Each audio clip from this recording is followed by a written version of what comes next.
Does President Trump have a bet with Trudeau about this USA-Canada hockey game tonight?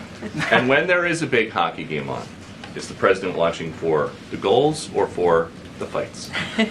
Probably both. I think he's watching for the United States to win tonight. I know he talked to the USA hockey team this morning. He talked to the players after their morning practice around 10 o'clock. And I also spoke to some folks from that team after. They were jubilant over President Trump's comments to the team. I believe they're going to put out a video of that call. So he looks forward to watching the game tonight, and we look forward to the United States beating our soon-to-be 51st state, Canada. It's overtime, Mary. Shoot! Yeah! Wow! Let's go! Big David! Big David! Let's go! Wow! Overtime! Yeah! Fuck you, America! Fuck you, Trump! Attention, Canadians. Do you feel disconnected from our current political system? This could be our last chance to take a real legal stand for our rights. It's time to shift the political power to its rightful owners, the Canadian citizens and Indigenous peoples of Canada. Dive into our history, understand the need for change, and embark on the quest for true democracy. Are you concerned about our nation's commitment to human rights and self-governance? The power shift to freedom aligns with vital treaties and international laws enabling us to claim our rightful place as collective head of state. We advocate legally replacing the crown, King Charles III, and our partocracy system with a true democracy, the peoples as the true, collective head of state with veto power over our governance, to ensure your voice counts more than party interests. When our national collective civil and political rights are respected, your influence on policies will be direct and impactful. Join us on this noble struggle to make every Canadian and Indigenous peoples a meaningful participant in our future as collective head of state, which was legally owed and kept from us since the patriation of our Constitution, an official decolonization from the United Kingdom of 1982.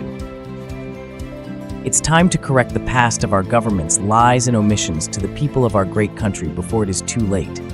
People 15 years old and over can sign our Canadian People's Referendum at canadianreferendum.ca and unite for our rights as the collective head of state in our Constitution. Together, we can be the example in reshaping Canada's future, not just for us, but for all peoples worldwide, once and for all. Are you ready to be part of this transformative movement? Join the Power Shift to Freedom movement by the Canadian People's Union and be part of a bold vision for Canada's future. Visit thecpu.ca for more details. Embrace and face the change required on your part to shape our future.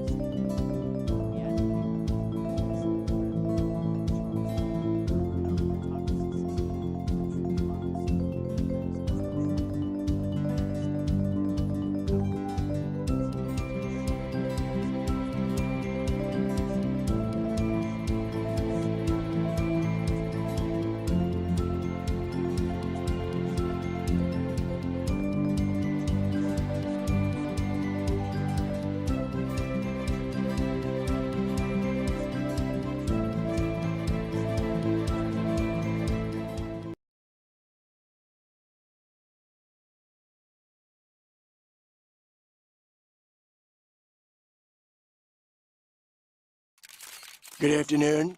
After very strongly renaming the Gulf of Mexico as Gulf of America, we will be making further changes effective immediately. Europe will now be known as America Plaza East. The Panama Canal will be known as Trump America Canal of Trump. And of course, Turkey will now be known as Chicken. Why are you renaming Turkey in particular? Why are we doing it? Because we can. What are they going to do about it? Does Turkey want a beef over being called chicken? We'll call them beef. What else? Oh, also we're going to name Hungary Thirsty. But don't worry, the Prime Minister there will do whatever I tell him. What is behind this policy of changing everyone's name? Because America will no longer allow people to tell us what to call them. It's like the pronouns. It's over. So what's that? Zelensky's on line 3? Put him on speaker. What else do you want? We're cutting off the aid immediately. Mr. Trump, we demand that you call our country Trump Crane. Trump Crane? Boy, I always thought of it more of a me-crane than a Ukraine, but tell me more. Greater Trump crane. Greatest Trump crane. Deal! And we will also rename Donbass Donald Bass and retake from Russia. Deal! Deal! I love it. Sally, tell Pete Hegseth to give these Trump cranians whatever they want.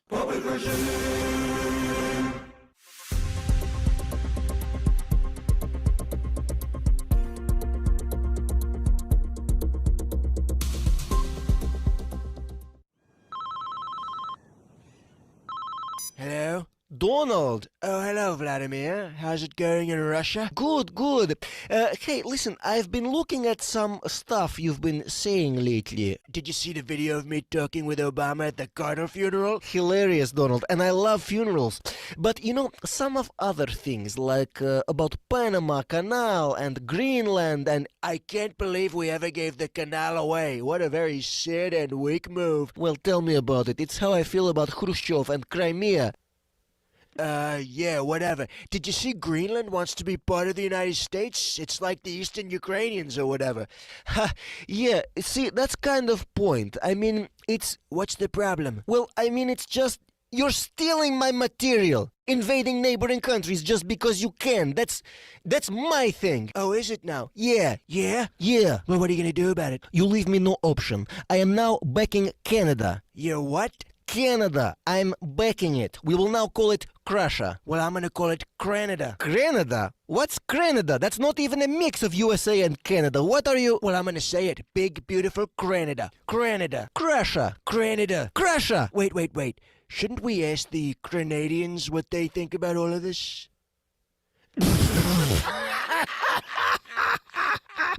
You really got me. You really got me.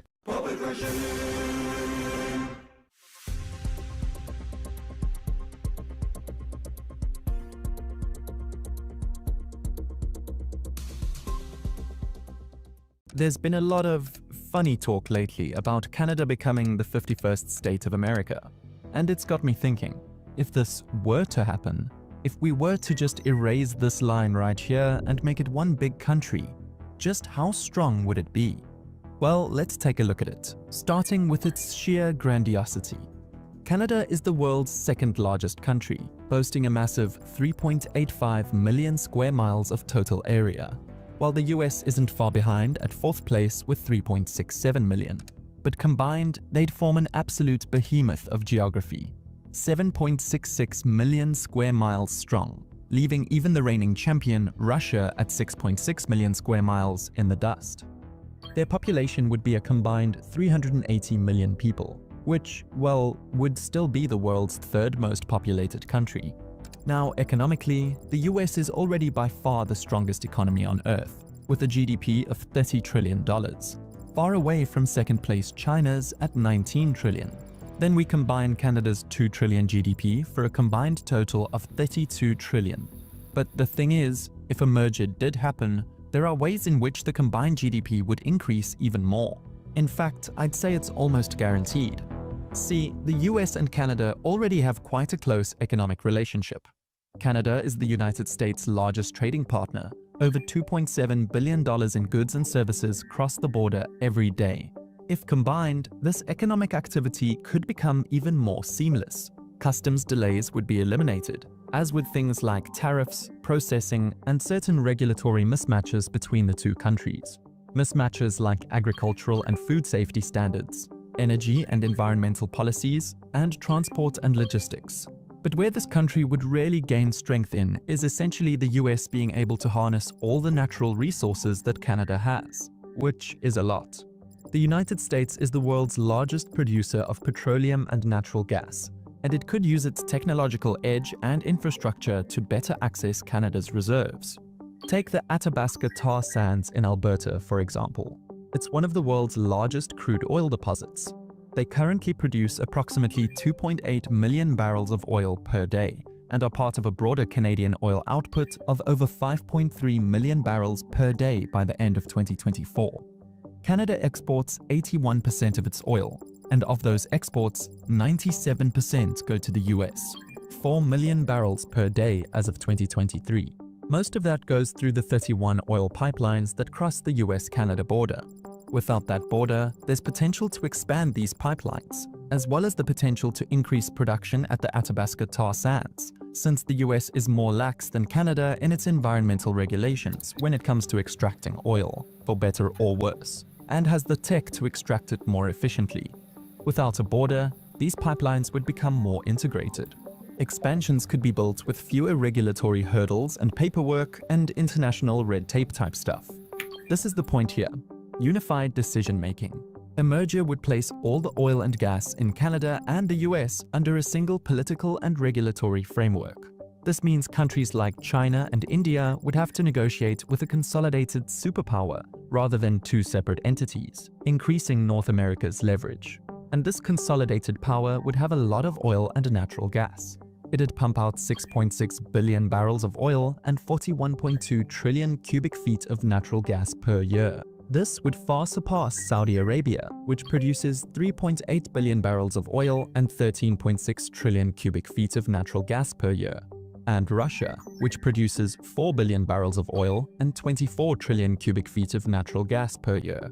This dominance in both oil and natural gas markets would make the combined entity the world's most formidable energy superpower, reshaping global energy dynamics and challenging the geopolitical influence of major producers like OPEC. Then there's access to Pacific markets. One of the most important pipelines in North America might become this one, the Trans Mountain Pipeline, which currently runs from Edmonton to Vancouver.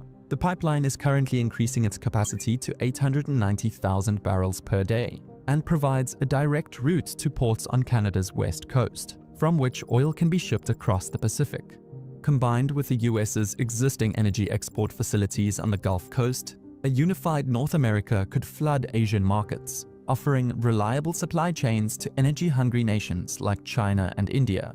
The introduction of North America into the Asian market would also create price competition, potentially lowering global crude prices and reducing the revenue streams that sustain petrostate economies. However, increased competition might provoke retaliation, such as production cuts or more aggressive moves to deepen ties with emerging markets like Southeast Asia and Africa, escalating global energy rivalries. Besides just fossil fuel natural resources, Canada also has lots of mineral resources. The US does too, but Canada has quite a few minerals that the US barely has. For example, they're the world's leading producer of potassium, also known as potash. They're the second largest producer of uranium in the world, third in diamond production, fourth in cobalt production, and sixth in nickel production, just to name a few. All these things the US fairly lacks in, showing the type of new dimension Canada can open up if the countries merged. Agriculture is another big thing in this. Canada's sprawling prairies already rank among the world's top agricultural regions. They produce huge quantities of wheat, canola, and barley. Canada's 160 million acres of farmland would be merged with the United States' 880 million acres to create a super farm state with over 1 billion acres of arable land, the most in the world by far. Coming in second would be China at 316 million acres. Based on current numbers, that land would produce a combined 130 million tons of soy, 75 million tons of wheat, and 392 million tons of corn, just to name a few things. In total, the agricultural sector would be worth $2.2 trillion, second only to China's, whose agricultural sector has a net worth of $2.6 trillion. But these numbers are set to increase, and increase quite a lot potentially, thanks in large part to climate change. Canada's warming at nearly twice the global average thanks to what's known as Arctic amplification, where warming in polar regions occurs more intensely than elsewhere. Because of this, the country's agricultural potential is transforming quite dramatically. Tens of millions of acres, if not hundreds of millions, will become sustainable for farming in the boreal north of Canada in the coming decades. These changes would allow crops to be grown in areas that used to be impossible due to the cold. Even under moderate warming, a US-Canada megastate would dominate the global food supply. Countries reliant on imported grains and livestock feed, countries like Egypt, Indonesia, and even parts of Europe, could find themselves negotiating with a single agricultural titan. Access to food, especially in an era of climate instability, would become a bargaining chip of unparalleled value. Speaking of the effects of climate change, the potential for a fully functioning Northwest Passage a passage that spans 900 miles and joins the Atlantic and Pacific Oceans through the Canada-Arctic archipelago, is also something that would be of huge geopolitical benefits. And a merger between the US and Canada would mean definitive, stress-free control of it. See, while the passage is obviously in Canada's internal waters, making it solely their waterway to control, as per the United Nations Convention on the Law of the Sea, it hasn't stopped many countries, mainly the US, from denying that it belongs to them, claiming that it's an international strait because it connects two major bodies of water and should be able to be crossed freely by all NATO vessels, as it states in the law of the freedom of navigation. While Canada would obviously let the US use it, being a merged country means that there's no more debate about this, freeing up any potential issues. The other problem that'd be solved is the lack of infrastructure. It's extremely hard to build anything that far north. It's very remote, and developing the region would be tough, even with more of the ice melting out of the way. Currently, in the Canadian North, where much of the Northwest Passage flows, there's only two developed deep-water ports. The Port of Churchill, located in Churchill, Manitoba, which is the only one with any sort of rail access to southern Canada, and the Iqaluit Deepwater Port. So the infrastructure is barely built up. But if Canada was part of the US, it's quite obvious that the world's richest country would begin to make much more dramatic investments into the region to develop it. And this is an extremely important route. I mean, it's been known about for centuries. It just hasn't been able to be taken advantage of because it's always too covered in sea ice to be used for regular marine shipping during most of the year. But with global warming, unfortunately, this is all changing. Since 1979, the Arctic sea ice has declined by 40%, with NASA saying it's currently disappearing at a rate of 13% per decade, meaning the passage is becoming increasingly navigable. The unified control over the passage would amplify North America's ability to influence global trade flows. For example, transporting something from Shanghai to New York, two megacities, would take about 10,500 nautical miles through the Panama Canal, which is currently the best and most convenient option for maritime shipping from Asia to the US East Coast. However, that same journey through the Northwest Passage could be just 8,600 nautical miles, potentially saving 7 days of travel time. This passageway connects East Asia and America's East Coast far better than the Panama Canal, which handles 5% of total oceanic shipping, or $270 billion in cargo crossings each year, while even increasing the amount of cargo per transit by 25% because the Arctic route isn't constrained by the same size and depth limits that the Panama Canal is. As we know, countries which have rights to the world's most important shipping routes have been able to use it to their significant advantage, from Egypt's Suez Canal to Singapore's Malacca Strait. There's also the Northeast Passage, which Russia has undisputed ownership of. So not having undisputed control of the Northwest Passage means a geopolitical loss for the US. But one thing's for sure, geopolitical tensions in the Arctic would be higher than ever. And this is where we lastly talk about the military. Obviously, the addition of Canada's military is quite a minor thing given the United States' already unparalleled strength. The US military currently has around 1.3 million active personnel and an almost $900 billion defense budget. A budget that accounts for nearly 40% of global military spending. Its arsenal includes over 13,000 aircrafts, 11 aircraft carriers, and a nuclear arsenal of 5,428 warheads. Canada's military is, of course, a lot smaller. It's made up of just 68,000 active personnel, 2,400 armored vehicles, and 12 surface ships, with a defense budget of just $27 billion. But hey, it's still something. Now, I want to take this point at near the end of the video to talk about what we're all wondering. What about politically? How would this work? Canada's system is designed around a prime minister, drawn from the parliamentary majority, while the US uses a presidential system with separate executive and legislative branches. Well, obviously, when there's talk about a merger between the US and Canada, it's under the assumption that the US would be absorbing Canada, which makes sense. How exactly Canada would be absorbed, though, is the mystery. President Trump, of course, has talked about it becoming the, quote, 51st state of America, but this doesn't seem realistic. I mean, a landmass that large solely being one state, not to mention it'd become the most populous state in the US right off the bat. It just doesn't seem likely. Another way this could go down is just by turning 9 of Canada's 10 provinces into states, with Prince Edward's Island probably becoming a territory. It's already divided into these areas anyway. There'd be 58 states in all, 18 more senators, and countless more representatives. Now, whether Canada ends up as just one state or 9, this political representation they'll have in Congress will undoubtedly change things. Even though Canada's Liberal Party has undoubtedly fallen out of favor and the country is set to vote Conservative, the vast majority of Canadians aren't actually right-wing in the way that America is. In fact, the Canadian right would probably be seen as a left-wing party in the US. In the presidential elections, unless the GOP shifts left in some of its policies, then the Democrats would win them every time for a long, long time, given how many electoral votes Canada would be worth thanks to its centers like Toronto, Vancouver, and Montreal being very progressive.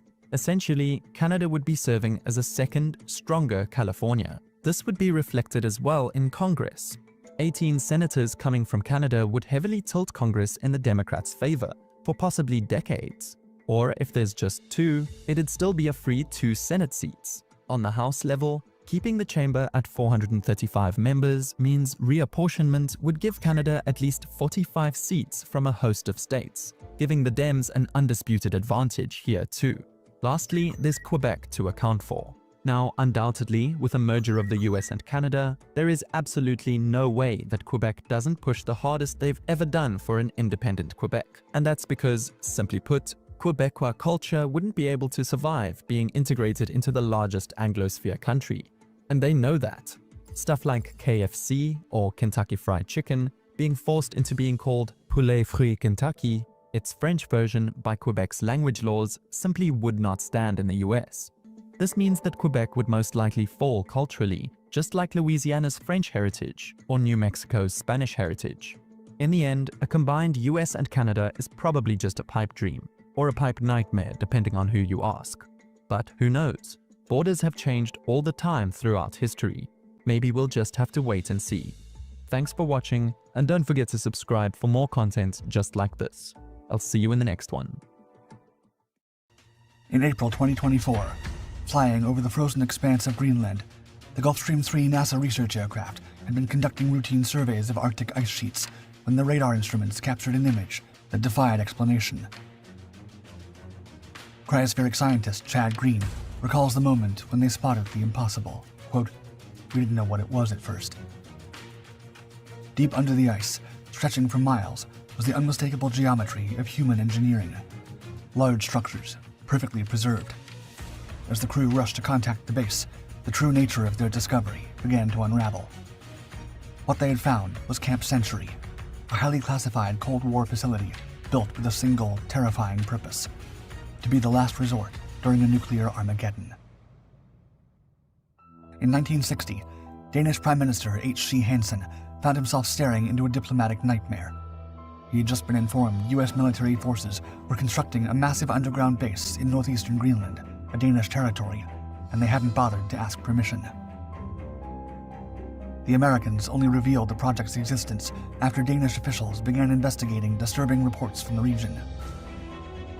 When Hansen demanded answers, a harrowing and unsettling scheme emerged. Project Iceworm, a classified operation with such staggering scope and terrifying implications that it would haunt him for years to come.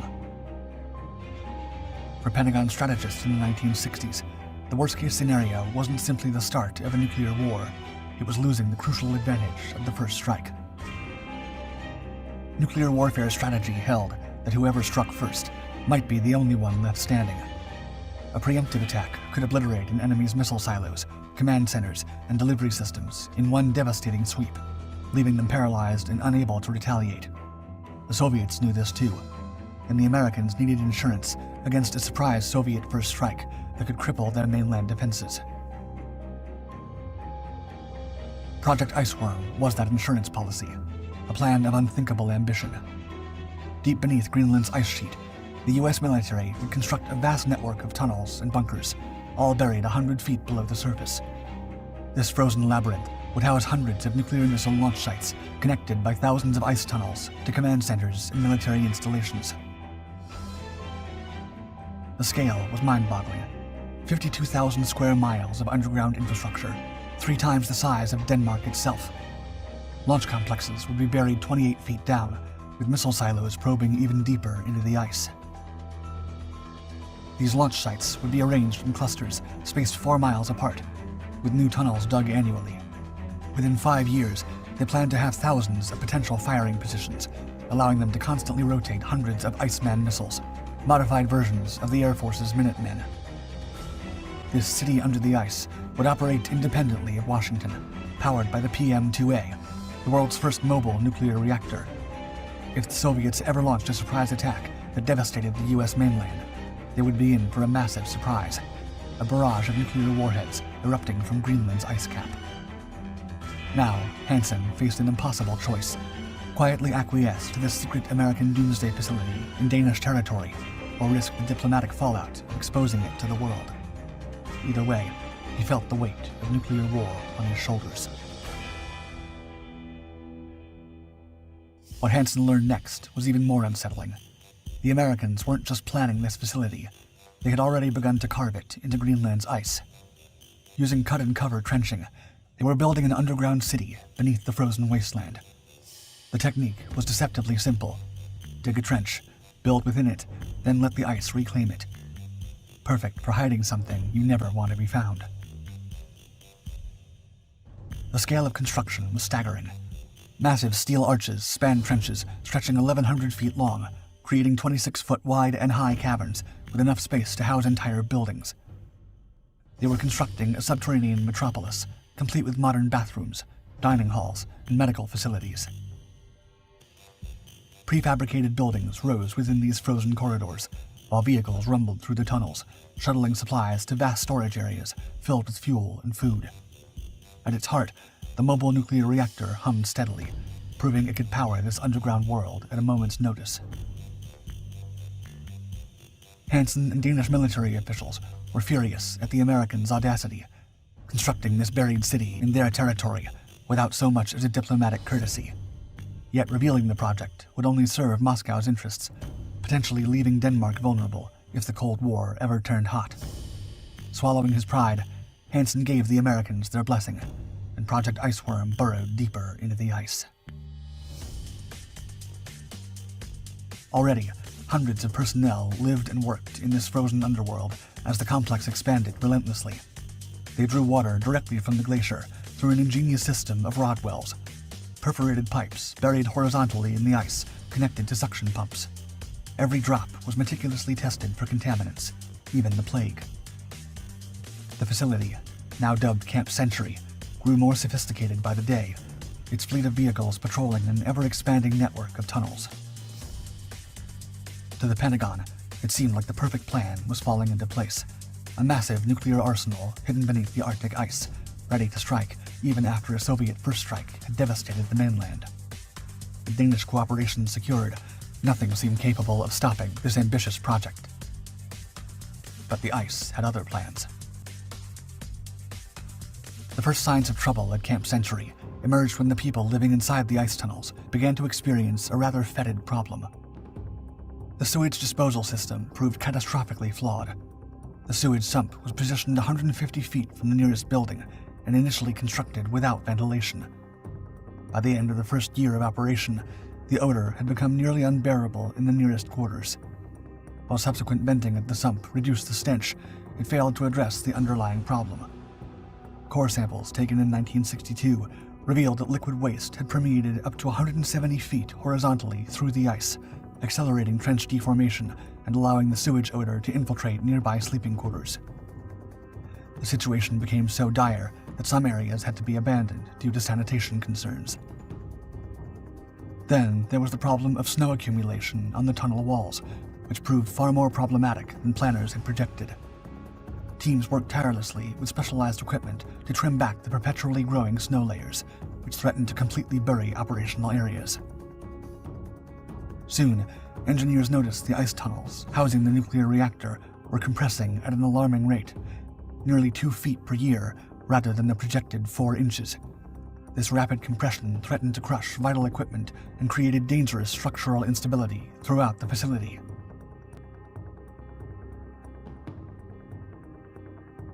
The glacial ice moved at approximately 100 feet per year, far faster than initial surveys suggested.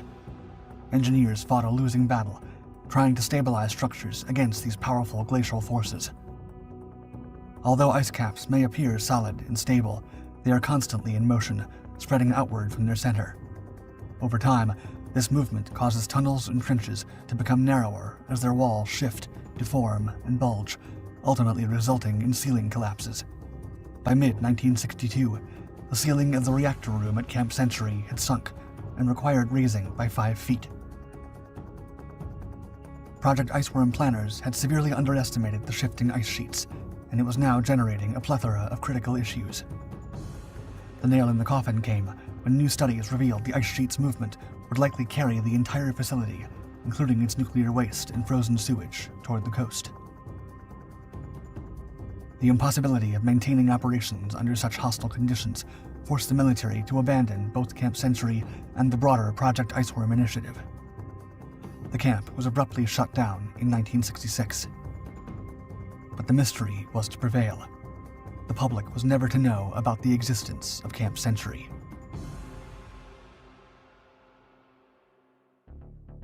Camp Century's true purpose as a missile base first surfaced in January 1995, when an inquiry by the Danish Foreign Policy Institute investigating the history of nuclear weapons in Greenland brought initial details to light. However, while documents revealed the base's intended purpose, actual images of the facilities remained elusive for decades. A breakthrough occurred in April 2024, when cryospheric scientist Chad Green, conducting ice sheet surveys aboard a NASA Gulfstream 3 aircraft, made an unexpected discovery. Vast human-made structures deep within the ice. Previous airborne surveys over Camp Century had detected only minimal traces of the base, using conventional ground-penetrating radar that produced simple 2D profiles of the ice sheet. Camp Century's structures appeared as mere distortions in the ice layers in these earlier scans. The April 2024 flights utilized NASA's uninhabited aerial vehicle synthetic aperture radar, mounted to the aircraft's belly. Unlike conventional radar, this system's sideward-looking capability and advanced processing created detailed 3D maps of the subsurface structures. As Green described it, quote, "We were looking for the bed of the ice, and out pops Camp Century. We didn't know what it was at first. In the new data, individual structures in the secret city are visible in a way that they've never been seen before." The resulting images provided the first detailed glimpse of this classified Cold War facility, revealing the scale of a base designed for apocalyptic purposes. According to the original plans, Camp Century was intended to support a missile network capable of destroying 80% of targets in the Soviet Union and Eastern Europe. A doomsday facility, now forever entombed beneath Greenland's ice sheet.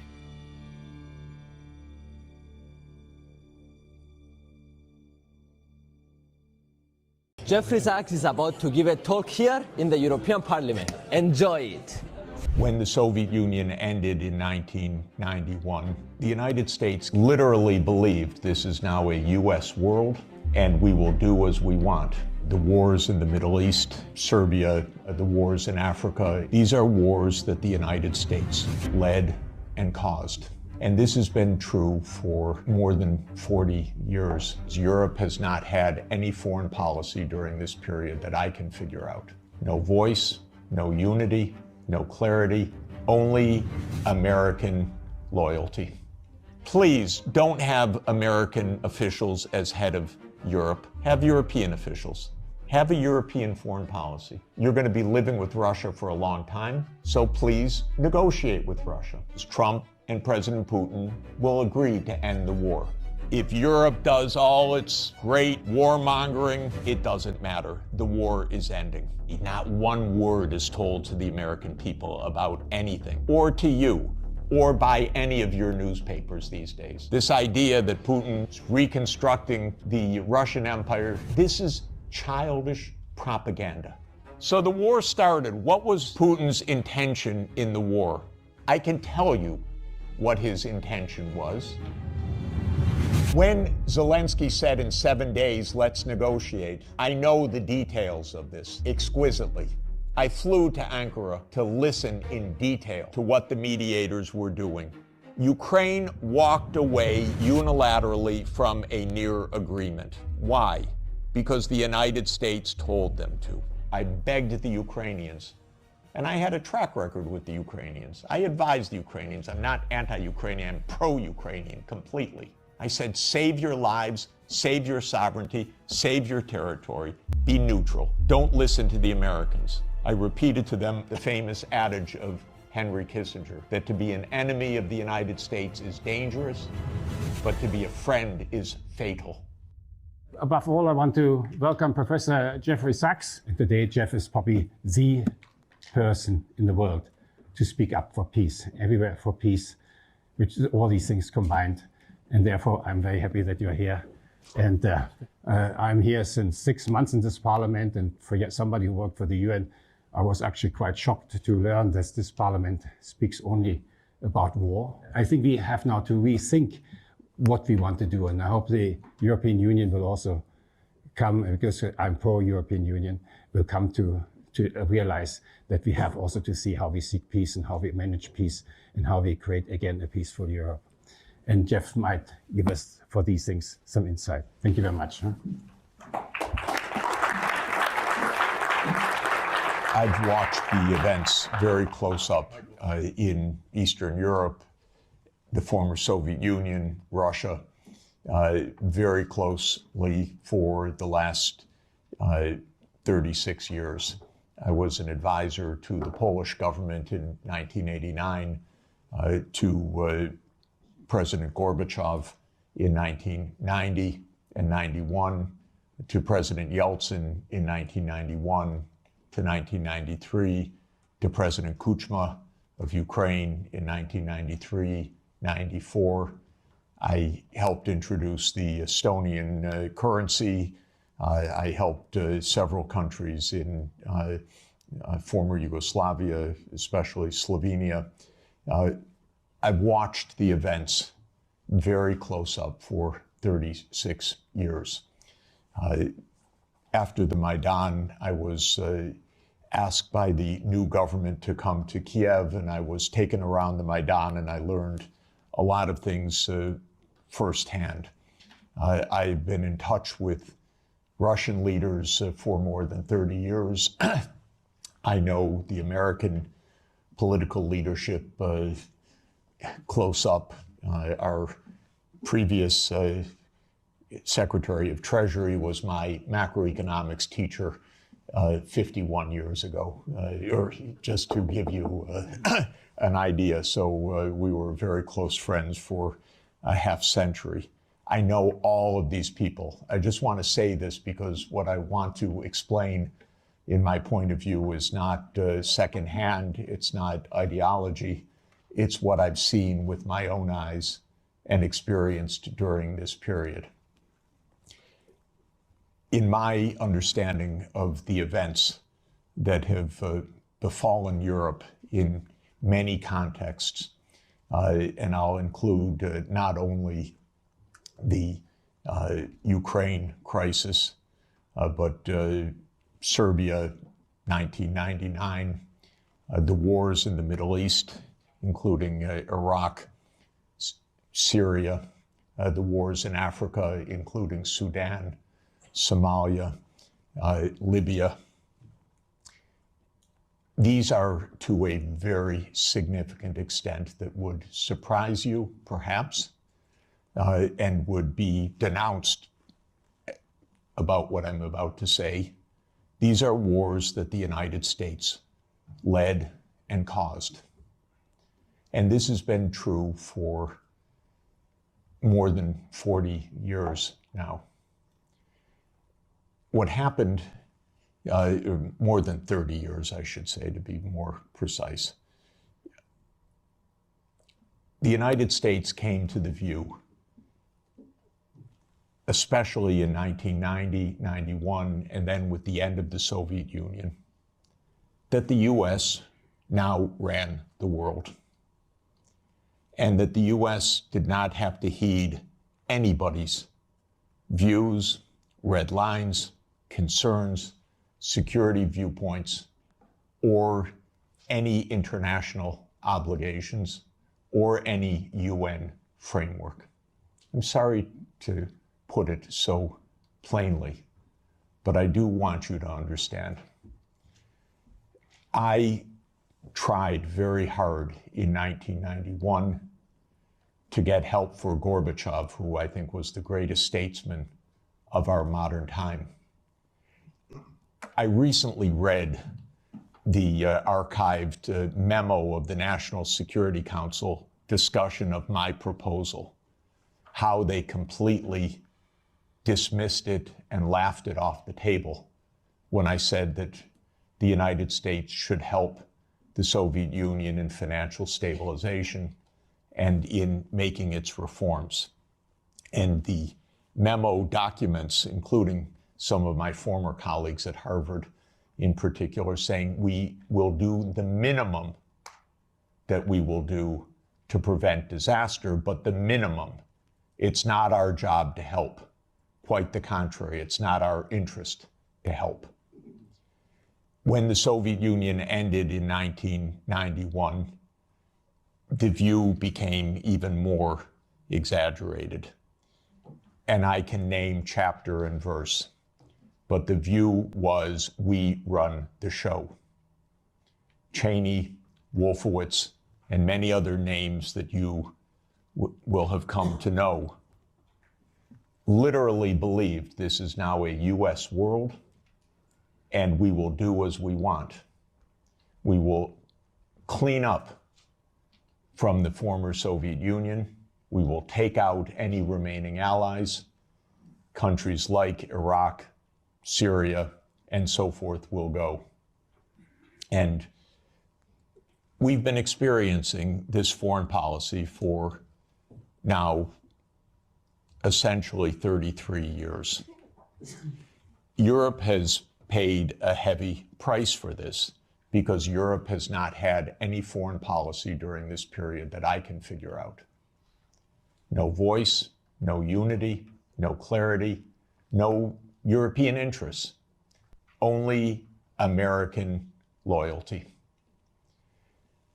There were moments where there were disagreements and very, I think, wonderful disagreements, especially in the last time of significance was 2003 in the Iraq War, when France and Germany said we don't support the United States going around the UN Security Council for this war. That war, by the way, was directly concocted by Netanyahu and his colleagues in the US Pentagon.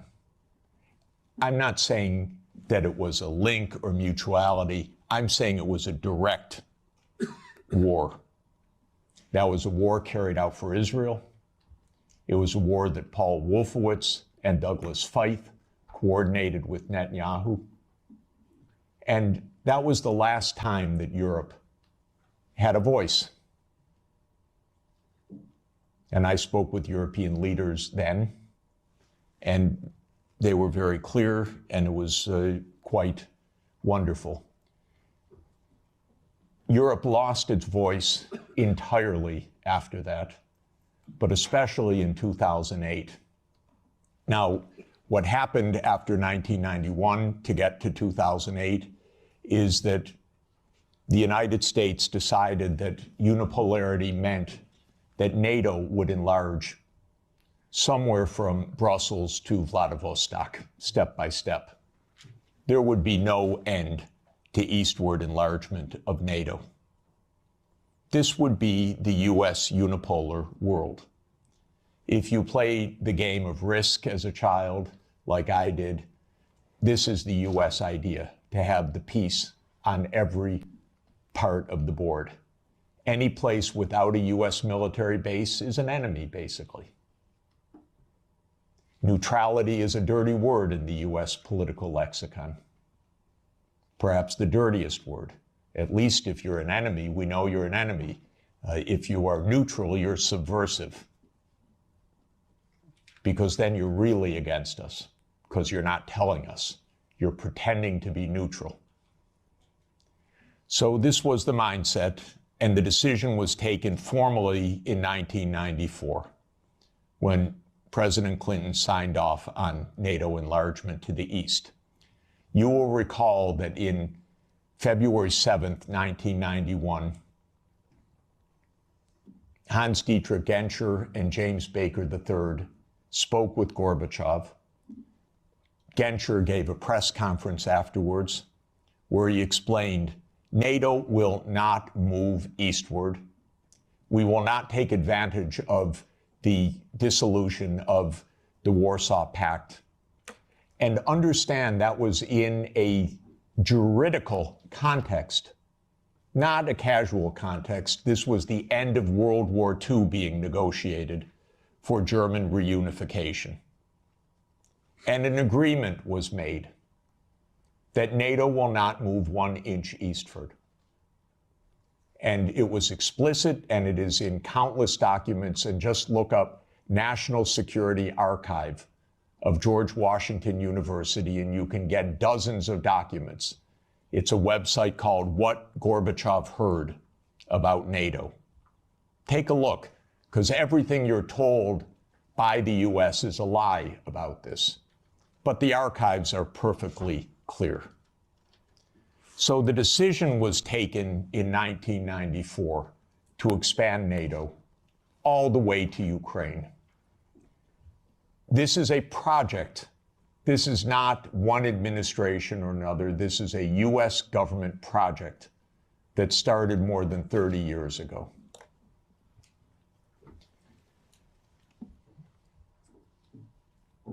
In 1997, Zbigniew Brzezinski wrote The Grand Chessboard.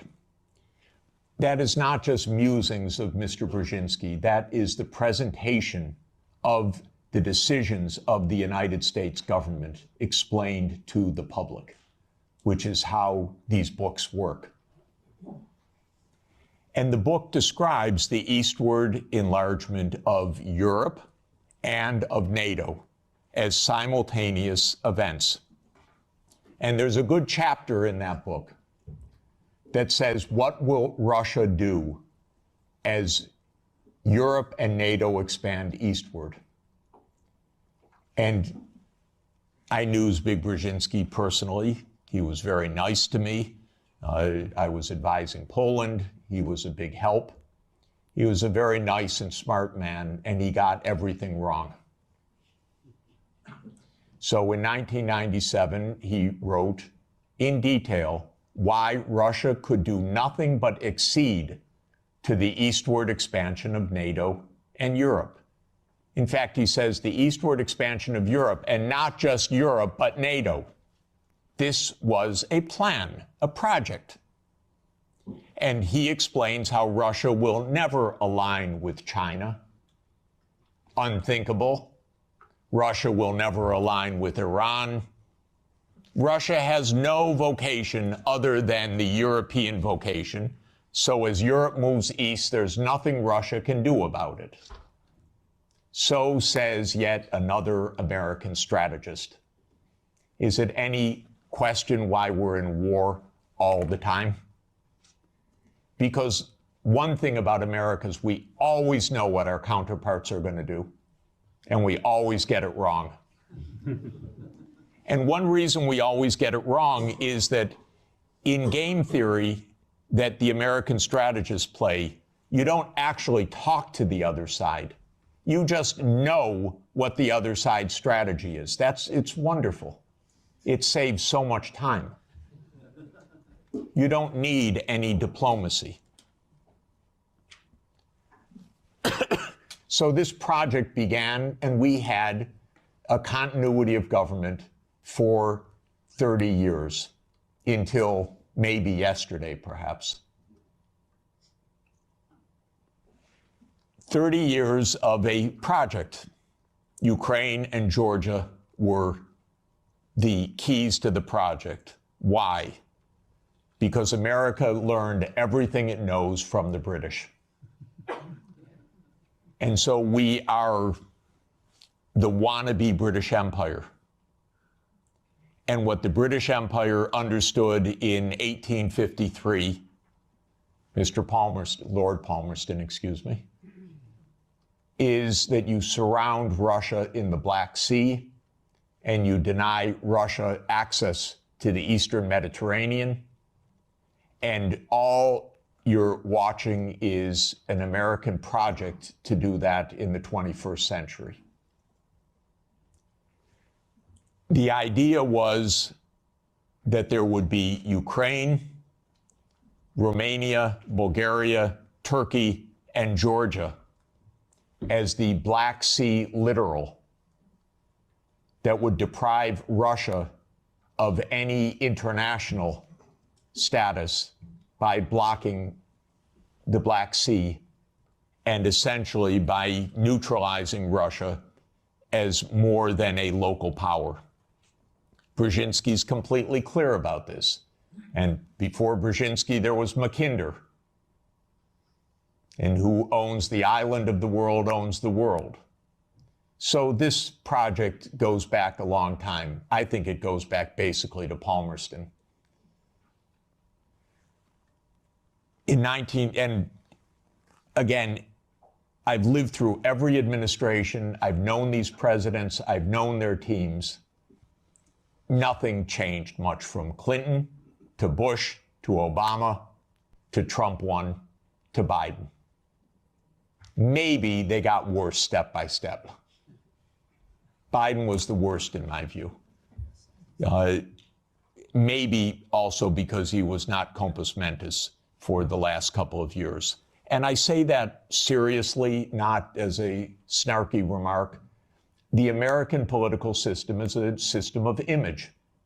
It's a system of media manipulation every day. It is a PR system. And so you could have a president that basically doesn't function and have that in power for 2 years and actually have that president run for re-election. And one damn thing is he had to stand on a stage for 90 minutes by himself. And that was the end of it.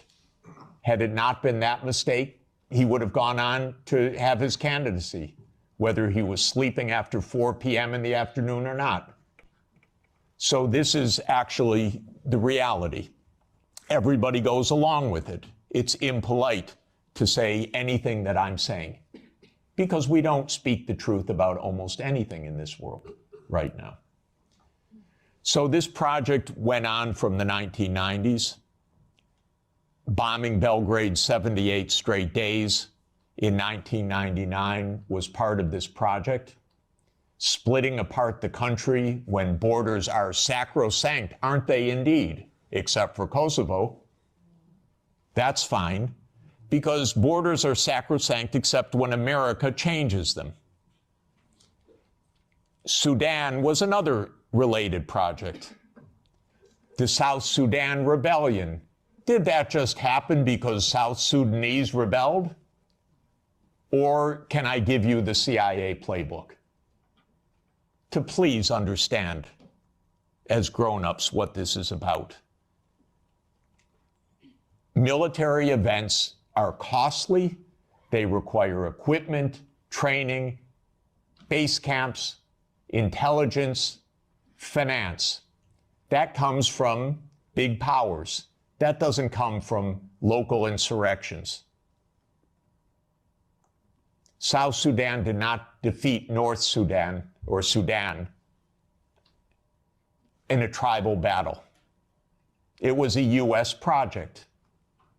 I would go often to Nairobi and meet U.S. military or senators or others with deep interests in Sudan's politics. This was part of the game of unipolarity. So the NATO enlargement, as you know, started in 1999 with Hungary, Poland, and the Czech Republic. And Russia was extremely unhappy about it. But these were countries still far from the border.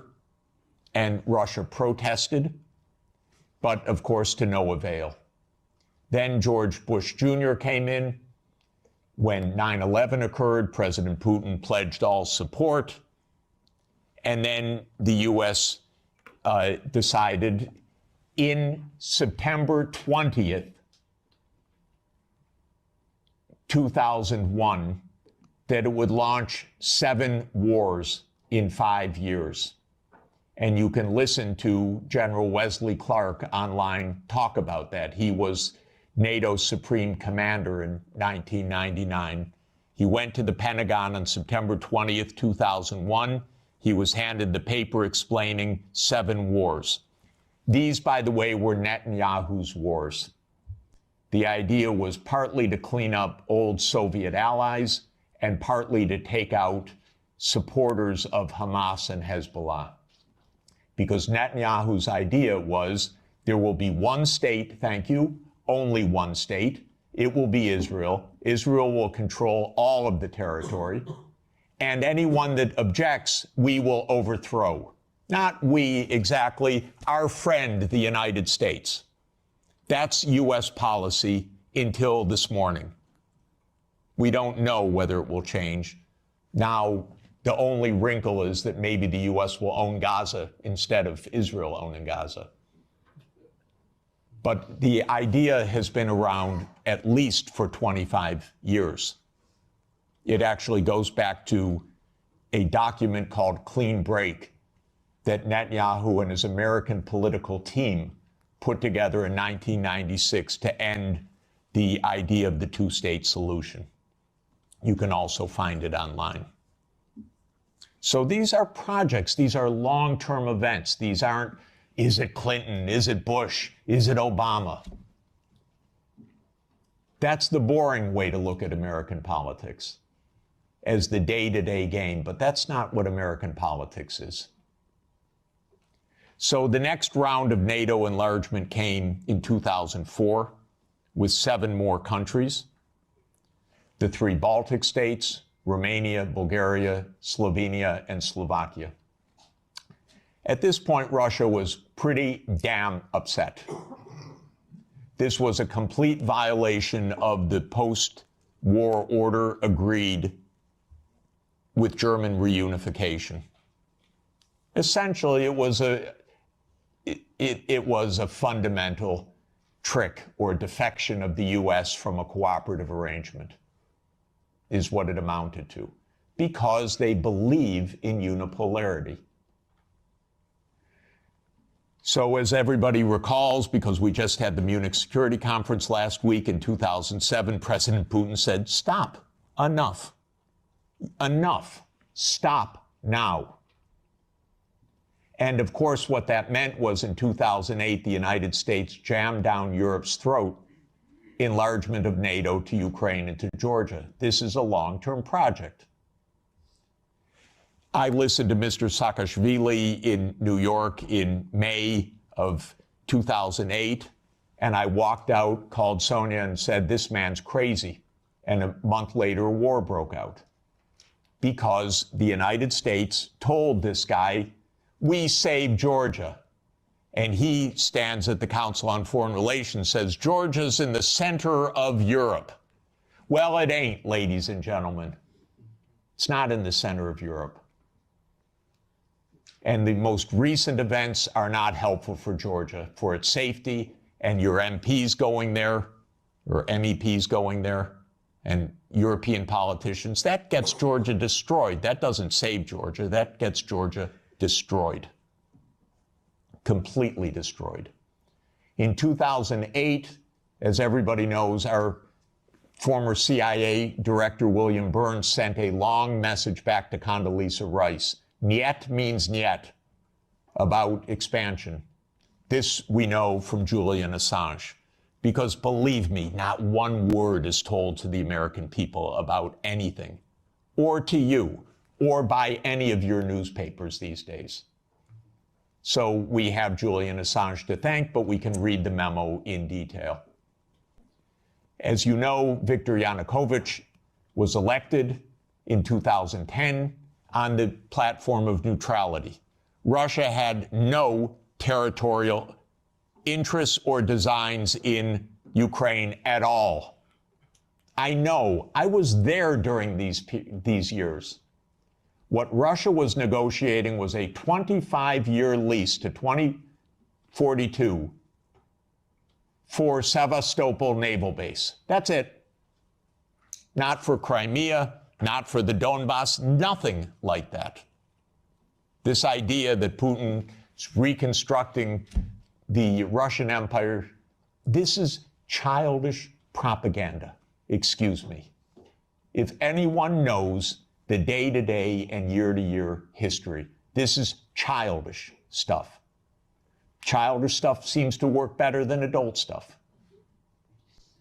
So, no designs at all. The United States decided this man must be overthrown. It's called a regime change operation. There have been about 100 of them by the United States, many in your countries, and many all over the world. That's what the CIA does for a living. Okay? Please know it. It's a very unusual kind of foreign policy. But in America, if you don't like the other side, you don't negotiate with them, you try to overthrow them. Preferably covertly. If it doesn't work covertly, you do it overtly. You always say it's not our fault. They're the aggressor. They're the other side. They're Hitler. That comes up every 2 or 3 years. Whether it's Saddam Hussein, whether it's Assad, whether it's Putin, that's very convenient. That's the only foreign policy explanation the American people are ever given anywhere. Well, we're facing Munich 1938. Well, we're facing Munich 1938. Can't talk to the other side. They're evil, implacable foes. That's the only model of foreign policy we ever hear from our mass media. And the mass media repeats it entirely because it's completely suborned by the U.S. government. Now, in 2014, the U.S. worked actively to overthrow Yanukovych. Everybody knows the phone call intercepted by my Columbia University colleague, Victoria Nuland, and the U.S. Ambassador, Peter Piot. I can't remember if I told you this or if I only told Washington this, that when I talked to Jeff Feltman this morning, he had a new name for the UN guy, Robert Seri. Did I write you that this morning? Yeah, I saw that. He's now gotten both Seri and Ban Ki-moon to agree that Seri could come in Monday or Tuesday. Okay. So that would be great, I think, to help glue this thing and have the UN help glue it. And, you know, fuck the EU. No, exactly. And I think we've got to do something to make it stick together, because you can be pretty sure that if it does start to gain altitude, the Russians will be working behind the scenes to try to torpedo it. You don't get better evidence. The Russians intercepted her call and they put it on the internet. Listen to it. It's fascinating. I know all these people. By the way, by doing that, they all got promoted in the Biden administration. That's the job. Now, when the Maidan occurred, I was called immediately. Oh, Professor Sachs, the new Ukrainian prime minister would like to see you to talk about the economic crisis. Because I'm pretty good at that. And so I flew to Kiev and I was walked around the Maidan. And I was told how the U.S. paid the money for all the people around the Maidan. Spontaneous, revolution of dignity. Ladies and gentlemen, please. Where do all these media outlets come from? Where does all this organization come from? Where do all these buses come from? Where do all these people called in come from? Are you kidding? This is organized effort. And it's not a secret, except to citizens of Europe and the United States. Everyone else understands it quite clearly. Then came Minsk, and especially Minsk II, which, by the way, was modeled on South Tyrolean autonomy. And the Belgians could have related to Minsk II very well. It said there should be autonomy for the Russian-speaking regions in the east of Ukraine. It was supported unanimously by the UN Security Council. The United States and Ukraine decided it was not to be enforced. Germany and France, which were the guarantors of the Normandy process, let it go. And it was absolutely another direct American unipolar action with Europe, as usual, playing completely useless subsidiary role, even though it was a guarantor of the agreement. Trump won, raised the armaments. There were many thousands of deaths in the shelling by Ukraine in the Donbass. There was no Minsk II agreement. And then Biden came into office. And again, I know all these people. I used to be a member of the Democratic Party. I now am strictly sworn to be a member of no party because both are the same anyway. And because this is, the Democrats became complete warmongers over time, and there was not one voice about peace, just like most of your parliamentarians, the same way. So at the end of 1991, Putin put on the table a last effort in two security agreement drafts, one with Europe and one with the United States. The U.S. put on the table December 15th, 2021. I had an hour call with Jake Sullivan in the White House begging, Jake, avoid the war. You can avoid the war. All you have to do is say NATO will not enlarge to Ukraine. And he said to me, oh, NATO's not going to enlarge to Ukraine. Don't worry about it. I said, Jake, say it publicly.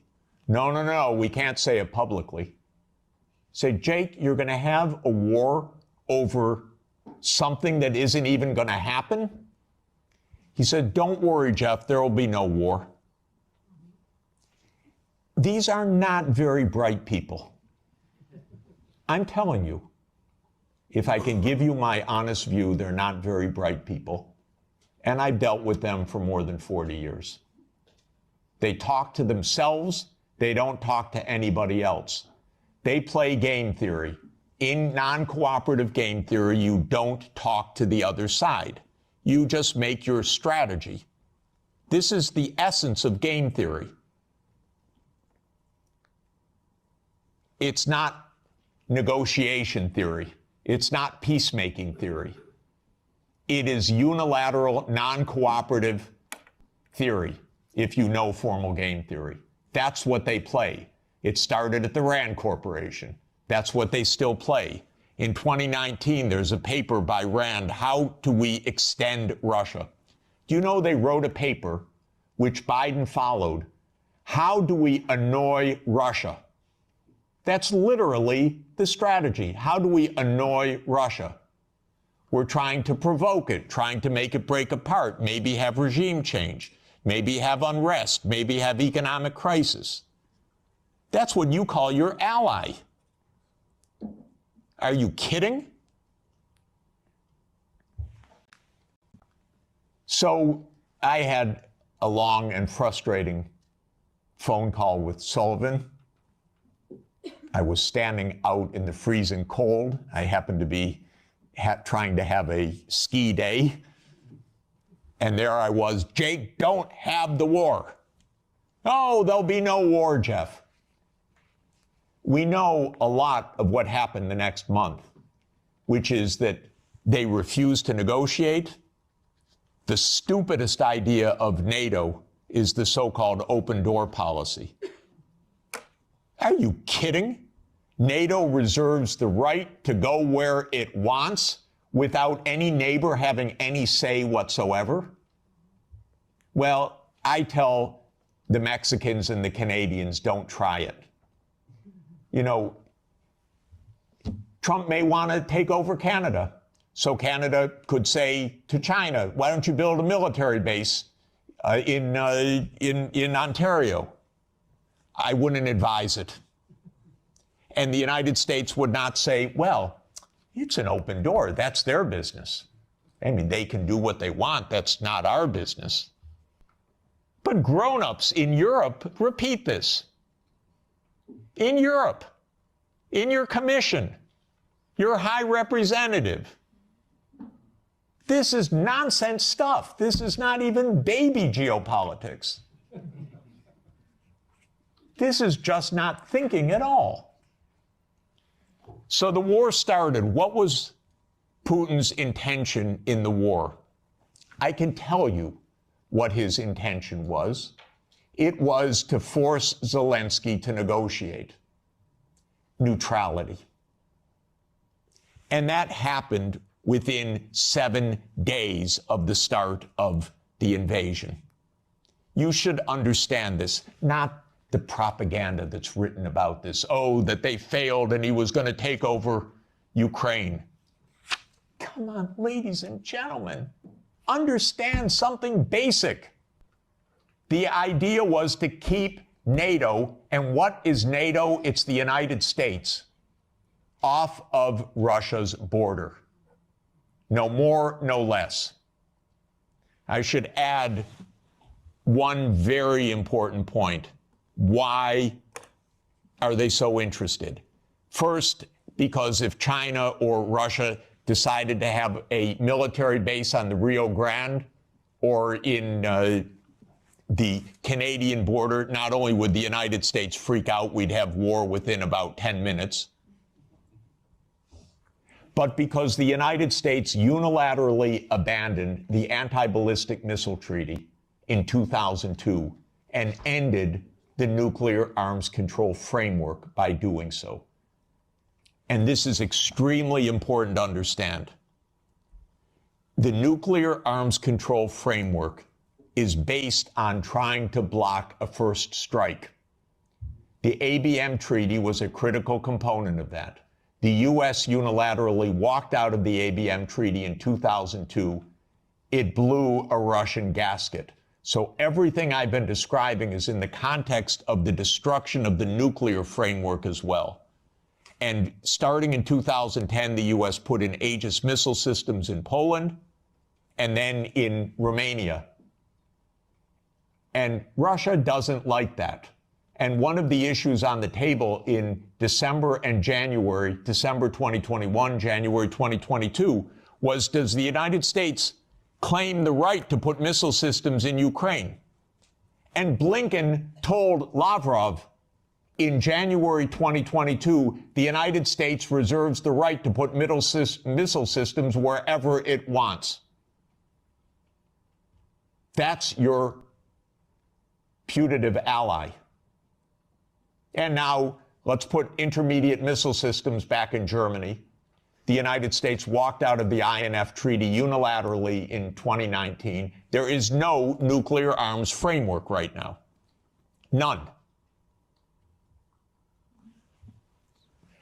When Zelensky said in 7 days, let's negotiate, I know the details of this exquisitely because I've talked to all the parties in detail. Within a couple of weeks, there was a document exchanged that President Putin had approved, that Lavrov had presented, that was being managed by the Turkish mediators. I flew to Ankara to listen in detail to what the mediators were doing. Ukraine walked away unilaterally from a near agreement. Why? Because the United States told them to. Because the UK added icing to the cake by having Bojo go in early April to Ukraine and explain. And he has recently, and if your security is in the hands of Boris Johnson, God help us all, Keith Starmer turns out to be even worse. It's unimaginable, but it is true. Boris Johnson has explained, and you can look it up on the website, that what's at stake here is Western hegemony. Not Ukraine, Western hegemony. Michael and I met at the Vatican with a group in the spring of 2022, where we wrote a document explaining nothing good can come out of this war for Ukraine. Negotiate now, because anything that takes time will mean massive amounts of deaths, risk of nuclear escalation, and likely loss of the war. I want to change one word from what we wrote then. Nothing was wrong in that document. And since that document, since the U.S. talked the negotiators away from the table, about 1 million Ukrainians have died or been severely wounded. And the American senators, who are as nasty and cynical and corrupt as imaginable, say this is wonderful expenditure of our money because no Americans are dying. It's the pure proxy war. One of our senators nearby me, Blumenthal, says this out loud. Mitt Romney says this out loud. It's best money America can spend. No Americans are dying. It's unreal. Now, just to bring us up to yesterday, this failed. This project failed. The idea of the project was that Russia would fold its hand. The idea all along was Russia can't resist, as Zbigniew Brzezinski explained in 1997. The Americans thought, we have the upper hand. We're going to win because we're going to bluff them. They're not really going to fight. They're not really going to mobilize. The nuclear option of cutting them out of SWIFT, that's going to do them in. The economic sanctions, that's going to do them in. The HIMARS, that's going to do them in. The ATACMS, the F-16s. Honestly, I've listened to this for 70 years. I've listened to it as semi-understanding, I'd say, for about 56 years. They speak nonsense every day. My country, my government. This is so familiar to me, completely familiar. I begged the Ukrainians, and I had a track record with the Ukrainians. I advised the Ukrainians. I'm not anti-Ukrainian, I'm pro-Ukrainian completely. I said, save your lives, save your sovereignty, save your territory, be neutral. Don't listen to the Americans. I repeated to them the famous adage of Henry Kissinger, that to be an enemy of the United States is dangerous, but to be a friend is fatal. Okay, so let me repeat that for Europe. To be an enemy of the United States is dangerous, but to be a friend is fatal. So let me now finalize a few words about Trump. Trump does not want the losing hand. This is why it is more likely than not this war will end, because Trump and President Putin will agree to end the war. If Europe does all its great warmongering, it doesn't matter. The war is ending. So get it out of your system. Please tell your colleagues. It's over. And it's over because Trump doesn't want to carry a loser. That's it. It's not some great morality. He doesn't want to carry a loser. This is a loser. The one that will be saved by the negotiations taking place right now is Ukraine. Second is Europe. your stock market's rising in recent days? By the horrible news of negotiations. I know this has been met with the sheer horror in these chambers, but this is the best news that you could get. Now, I encouraged, they don't listen to me, but I tried to reach out to some of the European leaders. Most don't want to hear anything from me at all. But I said, don't go to Kiev. Go to Moscow. Discuss with your counterparts. Are you kidding? You're Europe. You're 450 million people. You're a $20 trillion economy. You should be the main economic trading partner of Russia. It's natural links. By the way, if anyone would like to discuss how the U.S. blew up Nord Stream, I'd be happy to talk about that.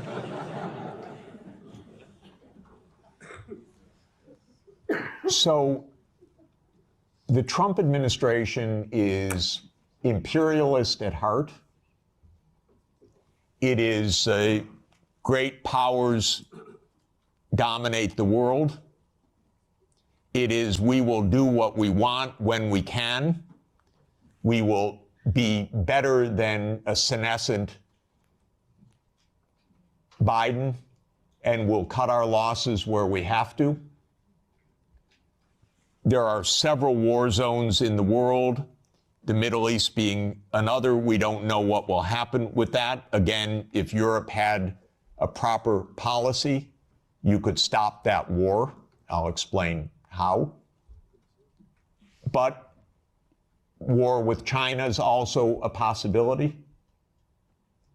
So I'm not saying that we're at the new age of peace, but we are in a very different kind of politics right now, and Europe should have a foreign policy. And not just a foreign policy of Russophobia, a foreign policy that is a realistic foreign policy that understands Russia's situation, that understands Europe's situation, that understands what America is and what it stands for, that tries to avoid Europe being invaded by the United States, because it's not impossible that America will just land troops in Danish territory. I'm not joking. And I don't think they're joking. And Europe needs a foreign policy, a real one.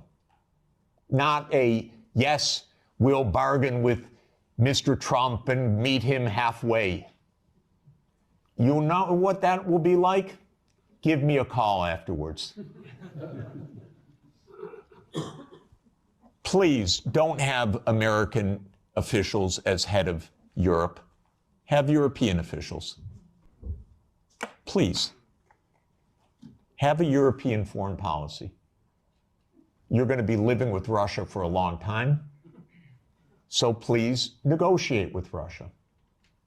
There are real security issues on the table. But the bombast and the Russophobia is not serving your security at all. It's not serving Ukraine's security at all. It contributed to 1 million casualties in Ukraine from this idiotic American adventure that you signed on to and then became the lead cheerleaders of. Solves nothing. On the Middle East, by the way, the U.S. completely handed over foreign policy to Netanyahu 30 years ago. The Israel lobby dominates American politics. Just have no doubt about it. I could explain for hours how it works. It's very dangerous. I'm hoping that Trump will not destroy his administration and worse, the Palestinian people, because of Netanyahu, who I regard as a war criminal, properly indicted by the ICC, and that needs to be told no more, that there will be a state of Palestine on the borders of the 4th of June, 1967, according to international law, as the only way for peace. It's the only way for Europe to have peace on your borders with the Middle East, is the two-state solution. There is only one obstacle to it, by the way, and that is the veto of the United States in the UN Security Council. So if you want to have some influence, tell the United States, drop the veto. You are together with 180 countries in the world. The only ones that oppose a Palestinian state are the United States, Israel, Micronesia, Nauru, Palau, Papua New Guinea, Mr. Malay, and Paraguay. So this is a place where Europe could have a big influence. Europe has gone silent about the JCPOA and Iran. Netanyahu's greatest dream in life is a war between the United States and Iran. He's not given up, and it's not impossible that that would come also. And that's because the U.S. in this regard does not have an independent foreign policy. It is run by Israel. It's tragic. It's amazing, by the way. And it could end.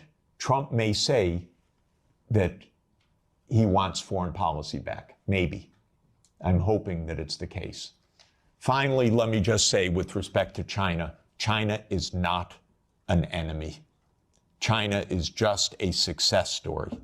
That's why it is viewed by the United States as an enemy, because China is a bigger economy than the United States. That's all.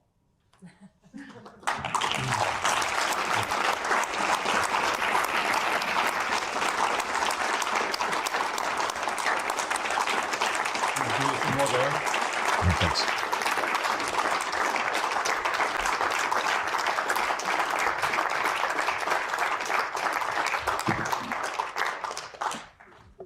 Very well. Now, questions. Please don't make any statements. Just make questions, because we are too many and we don't have all that much time. So where do I start? I start with on the left side. I have a preference to the left, as you know. You come all. Yeah, go ahead. Thank you, Jeffrey Sachs. From the Czech Republic, we are glad we have you here. We have a problem. We were cursed by a witch who told the EU, and the EU is mugged.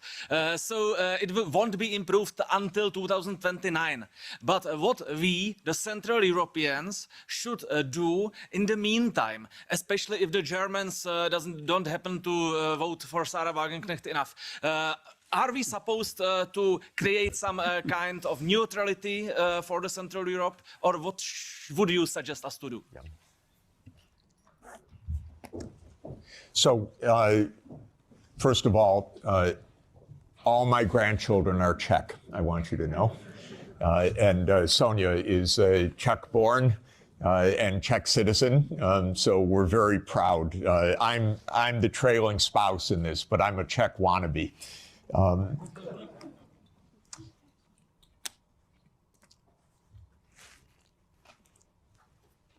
Europe needs to have a foreign policy that is a European foreign policy, and it needs to be a realist foreign policy. Realist is not hate. Realist is actually trying to understand both sides and to negotiate. There are two kinds of realists, defensive realists and offensive realists. My dear friend John Mearsheimer, who is the offensive realist, we're very close friends and I love him, but I believe more than he does, you talk to the other side and you find a way to make an understanding. And so basically, Russia is not going to invade Europe.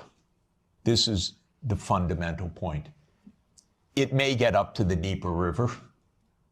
It's not going to invade Europe. But there are real issues. The main issue for Russia was the United States, because Russia, as a major power and the largest nuclear power in the world, was profoundly concerned about U.S. unipolarity from the beginning. Now that this is seemingly, possibly ending, Europe has to open negotiations directly with Russia as well, because the United States will quickly lose interest, and you're going to be living with Russia for the next thousands of years. Okay? So what do you want? You want to make sure that the Baltic states are secure. The best thing for the Baltic states is to stop their Russophobia. This is the most important thing. Estonia has about 25% Russian citizens, or Russian-speaking citizens, ethnic Russians. Latvia, the same. Don't provoke the neighbor. That's all. This is not hard. It really isn't hard. And again, I want to explain my point of view. I have helped these countries, the ones I'm talking about, trying to advise. I'm not their enemy. I'm not Putin's puppet. I'm not Putin's apologist.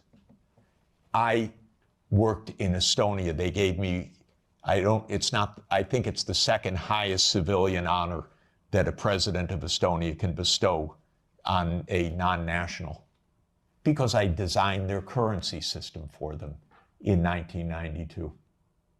So I'm giving them advice.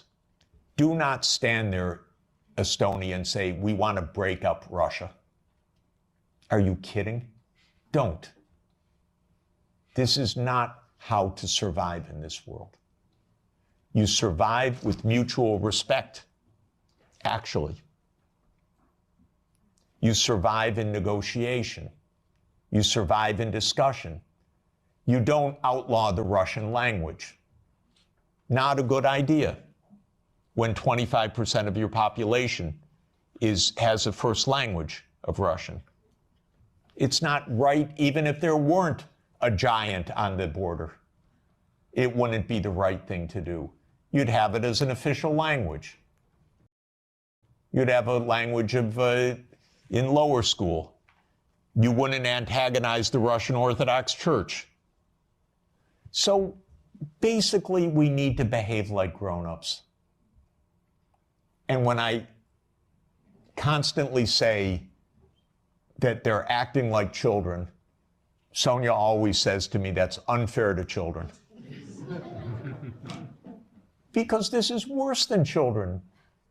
We have a 6-year-old granddaughter and a 3-year-old grandson, and they actually make up with their friends. And we don't tell them, go, just ridicule them tomorrow and every day. We say, go, give them a hug and go play. And they do. This is not hard. By the way, well, anyway, I won't belabor the point. Thank you. So, elect a new government. No, I shouldn't say that. First, we have to be democratic. All I should say is change, Otherwise, I have change policy. I don't want to have a political leaning here. Yeah. Maybe a lady. And does that work? Yeah. Hi, my name's Kira. I'm a reporter with the Brussels Times. Thank you for the fascinating talk, Jeffrey. I just wanted to ask you about Trump's statements about wanting NATO members to increase their spending by 5%. And we're now seeing lots of countries scrambling to prove that they're going to do that, including Belgium. And given that Belgium is also the NATO headquarters, I wanted to ask you what would be the appropriate response to those statements by NATO members? Thanks. Great, thank you. We don't see exactly eye to eye on this question, so let me give you my own view. My first recommendation, with all respect to Brussels, is move the NATO headquarters somewhere else. I mean it seriously, because one of the worst parts of European policy right now is a complete confusion of Europe and NATO. These are completely different, but they became exactly the same. Europe is much better than NATO. In my opinion, NATO isn't even needed anymore. I would have ended it in 1991. But because the US viewed it as an instrument of hegemony, not as a defense against Russia, it continued afterwards. But the confusion of NATO and Europe is deadly, because expanding Europe meant expanding NATO, period. And these should have been completely different things. So this is the first point. My own view, again, with all respect to Michael, we only had a brief conversation about it, is that Europe basically should have its own foreign policy and its own military security, its own strategic autonomy, so-called. And it should. I'm in favor of that. I would disband NATO, and maybe Trump is going to do it anyway. Maybe Trump's going to invade Greenland. Who knows? Then you're really going to find out what NATO means. So I do think that Europe should invest in its security. 5% is outlandish, ridiculous, absurd, completely absurd. No one needs to spend anything like that amount. 2 to 3% of GDP, probably under the current circumstances. What I would do, by the way, is buy European production. Because actually, strangely, weirdly, unfortunately in this world, and it's a truism, but it's unfortunate, so I'm not championing it, a lot of technological innovation spins off from the military sector because governments invest in the military sector. So Trump is an arms salesman. You understand that. He's selling American arms. He is selling American technology. Vance told you a few days ago, don't even think about having your own AI technology. So please understand that this increase of spending is for the United States, not for you. And in this sense, I'm completely against that approach. But I would not be against an approach of Europe spending 2 to 3% of GDP for a unified European security structure and invested in Europe and European technology, and not having the United States dictate the use of European technology. It's so interesting. It's the Netherlands that produces the only machines of advanced semiconductors, extreme ultraviolet lithography. It's ASML. But America determines every policy of ASML. The Netherlands doesn't even have a footnote. I wouldn't do that if I were you. Hand over all security to the United States. I wouldn't do it. I would have your own security framework, so you can have your own foreign policy framework as well. Europe stands for lots of things that the United States does not stand for. Europe stands for climate action. By the way, rightly so, because our president is completely bonkers on this. And Europe stands for decency, for social democracy as an ethos. I'm not talking about a party. I'm talking about an ethos of how equality of life occurs. Europe stands for multilateralism. Europe stands for the UN Charter. The US stands for none of those things. You know that our Secretary of State, Marco Rubio, canceled his trip to South Africa because on the agenda was equality and sustainability. And he said, I'm not getting into that. That is an honest reflection of deep Anglo-Saxon libertarianism.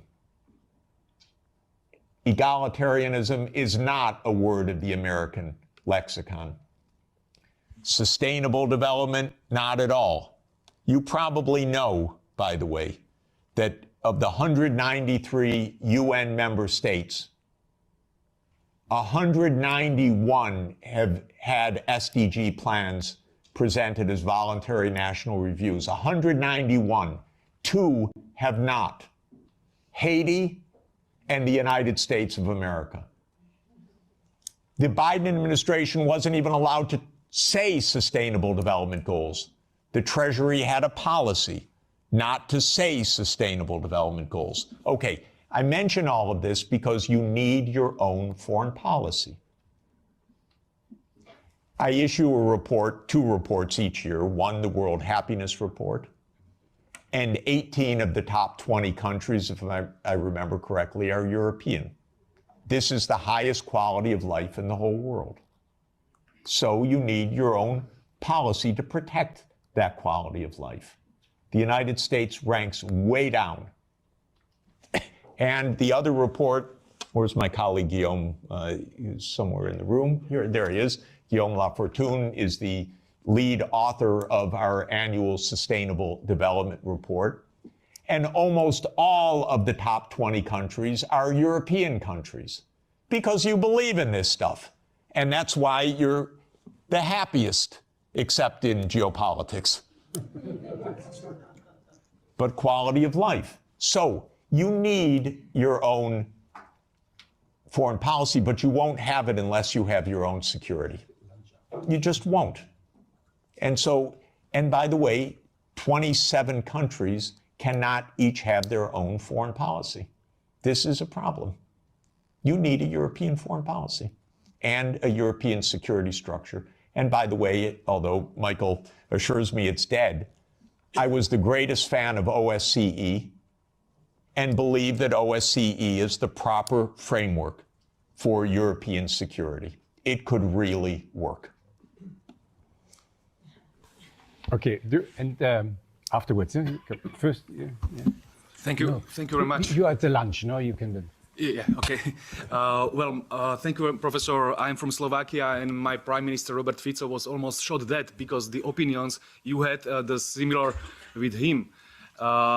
Yes, we are, as a Slovak government, of the few countries in the European Union, we are talking to Russians. 2 months ago, I was talking with Mr. Medvedev. In 2 weeks, I will be talking in Duma with Mr. Slutsky, who is the chairman of the Russian Foreign Affairs Committee in Moscow. Maybe my question is, what would you be your message to Russians in this moment? Because as I heard, they're on the victorious wave. They have no reason not to conquer the Donbass because that's their war aim. And what can Trump can offer to them to stop the war immediately? What would be the message for Russians from your side? Thank you very much.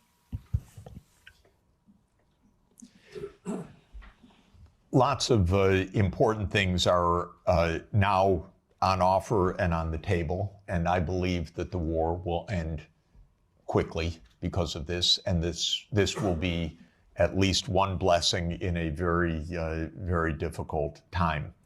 Exactly what the settlement will be, I think, is now only a question of the territorial issues, and that is whether it is the complete 4 oblasts, including all of Kherson and Zaporizhia, or whether it is on the contact line, and how all of this will be negotiated.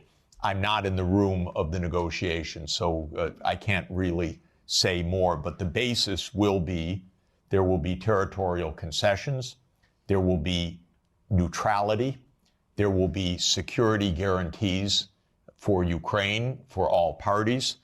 There will be, at least with the U.S., an end of the economic sanctions. But what counts, of course, is Europe and Russia. I think that there are, and maybe there will be a restoration of nuclear arms negotiations, which would be extraordinarily positive. I think that there are tremendously important issues for Europe to negotiate directly with Russia. And so I would urge President Costa and the leadership of Europe to open direct discussions with President Putin, because European security is on the table. I know the Russian leaders, many of them quite well. They are good negotiators, and you should negotiate with them. And you should negotiate well with them. I would ask them some questions. I would ask them, what are the security guarantees that can work so that this war ends permanently? What are the security guarantees for the Baltic states? What should be done? Part of the process of negotiation is actually to ask the other side about your concerns, not just to know what they know as you think is true, but actually to ask, we have a real problem. We have a real worry. What are the guarantees? Well, I want to know the answers also. By the way, I know Minister Lavrov, for 30 years. I regard him as a brilliant foreign minister. Talk with him, negotiate with him, get ideas, put ideas on the table, put counter ideas on the table. I don't think all of this can be settled by pure reason because of oneself. You settle wars by negotiating and understanding what are the real issues, and you don't call the other side a liar when they express their issues. You work out what the implications of that are for the mutual benefit of peace. So the most important thing is stop the yelling, stop the warmongering, and discuss with the Russian counterparts. And don't beg to be at the table with the United States. You don't need to be in the room with the United States. You're Europe. You should be in the room with Europe and Russia. If the United States wants to join, that's fine. But to beg, no. And by the way, Europe does not need to have Ukraine in the room when Europe talks with Russia. You have a lot of issues, direct issues. Don't hand over your foreign policy to anybody, not to the United States, not to Ukraine, not to Israel. Keep a European foreign policy. This is the basic idea. Okay. We have one more. Hans Neuhoff from the Sovereignists political group in this parliament, Alternative for Germany as political party. First of all, let me thank you, Mr. Sachs, for being here and sharing your ideas with us, and be assured that many of your ideas and of your colleague John Mersheimer have well been received by political groups here and have been integrated into our agenda. I widely share your views, yet there's one question regarding the historical account that you gave where I would like to go in some detail. And this concerns the beginning of NATO expansion. You reported from the website What Gorbachev Heard that there are many quotations from Genscher, for example, that NATO will not move 1 inch eastwards. Now the 2+4 treaty has been signed in September 1990, right, in Moscow. So at that point in time, the Warsaw Pact still existed. And countries like Poland, Hungary, and Czechia were not part of the negotiations for the 2 and 4 treaty.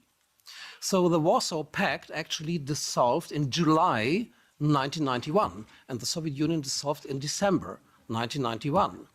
So nobody who was present in the negotiations could speak for Poland, could speak for Hungary, could speak for Slovakia, that they would not try to become member of NATO once the overall situation has changed.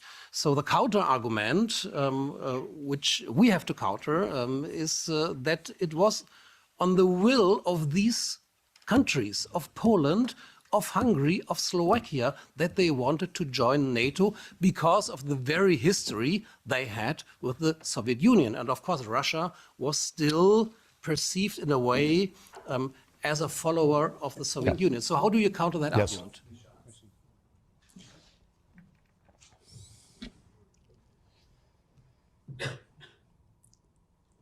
I have no doubt of why Hungary, Poland, Czech Republic, Slovakia wanted to join NATO. The question is, what is the U.S. doing to make peace? Because NATO is not a choice of Hungary, Poland, Czech Republic, or Slovakia. NATO is a U.S.-led military alliance. And the question is, how are we going to establish peace in a reliable way? If I were making those decisions back then, I would have ended NATO altogether in 1991. When those countries requested NATO, I would have explained to them what our Defense Secretary William Perry said, what our lead statesman George Kennan said, what our final ambassador to the Soviet Union, Jack Matlock, said. They said, well, we understand your feelings, but it's not a good idea because it could provoke a new Cold War with Russia. So that's how I would have answered it. When those countries joined in the first wave, I don't think it was that consequential, in fact, except that it was part of a bigger project. And the project was spelled out already in 1994. There's a very good book by Jonathan Haslam, Harvard University Press, called Hubris, which gives a detailed historical documentation of step-by-step what happened. And it's really worth reading. So this is, now, but the point I would really make is that Ukraine and Georgia were too far. This is right up against Russia. This is in the context of the complete destabilization of the nuclear framework. This is in the context of the U.S. putting in missile systems on Russia's borders. If you listen to President Putin over the years, probably the main thing, if you listen carefully, that he's concerned about is missiles 7 minutes from Moscow, is a decapitation strike. And this is very real. The U.S. not only would freak out, but did freak out when this happened in the Western Hemisphere. So it's the Cuban Missile Crisis in reverse. And fortunately, Nikita Khrushchev did not stand up and say, open door policy of the Warsaw Pact. We can go wherever we want. Cuba's asked us, it's none of America's business. What Khrushchev said is, war, my God, we don't want war. We end this crisis. We both pull back. That's what Khrushchev and Kennedy decided in the end. So this is the real consequential. Russia even swallowed with a lot of pain the Baltic states, Romania, Bulgaria, Slovakia, and Slovenia. It is Ukraine and Georgia. And it's because of geography. It's because of Lord Palmerston. It's because of the First Crimean War. It's because of the missile systems that this is the essence of why there was this war.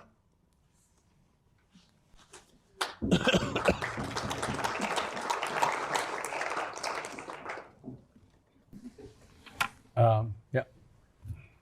Is there anybody else? Because then we maybe close. What, you want to be the last one? Oh, no, I see. Which one? Oh. Can we still continue? Sure, okay? sure. Yeah.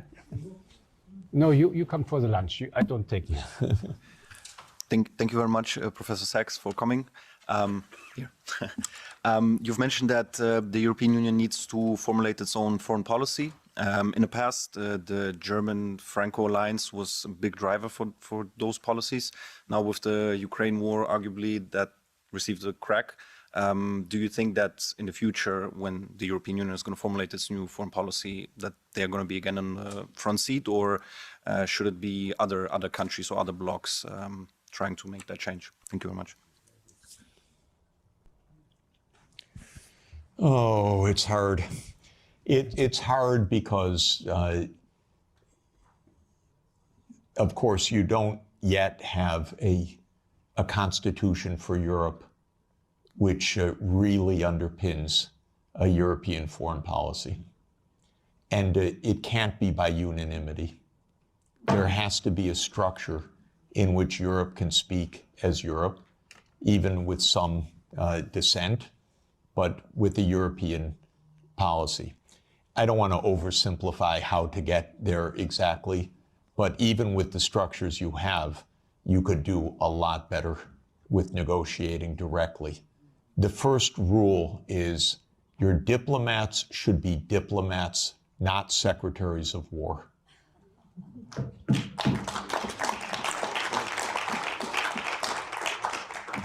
Honestly, that would go halfway, at least, to where you want to go. A diplomat is a very special kind of talent.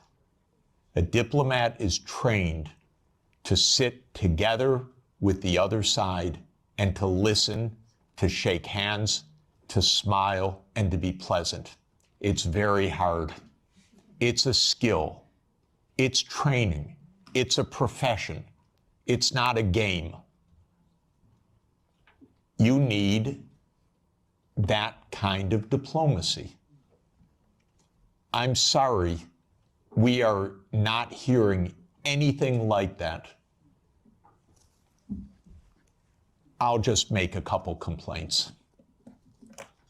First, Europe is not NATO, as I said.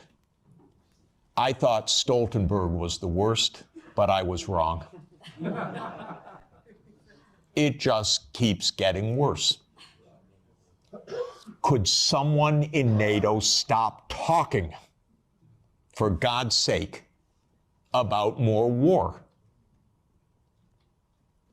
And could NATO stop speaking for Europe, and Europe stop thinking it's NATO? This is the first absolute point. Second, I'm sorry, but your high representative vice presidents need to become diplomats. Diplomacy means going to Moscow, inviting your Russian counterpart here, discussing. This doesn't happen till now. So this is really my point. Now, I believe that Europe should become more integrated and more unified in the years ahead. I'm a strong believer in subsidiarity. So we were discussing, I don't think housing policy is really Europe's main issue. I think this can be handled at the local level or at the national level. I don't see it as a European issue, but I don't see foreign policy as being a 27 country issue. I see it being as a European issue. And I see security being at a European level. So I think things need to be readjusted, but I'd like to see more Europe for truly European issues and maybe less Europe for things that are properly subsidiary to Europe at the national and the local level. And I hope that such an evolution can take place. You know, when the world talks about great powers right now, they talk about US, Russia, China. I include India. And I really want to include Europe. And I really want to include Africa as an African Union. And I want that to happen. But you'll notice on the list, Europe doesn't show up right now. And this is because there is no European foreign policy. Okay. Maybe after you, one more, and then when I close. Is there anybody who wanted? I would prefer a woman, actually. If I'm you're there. Yes.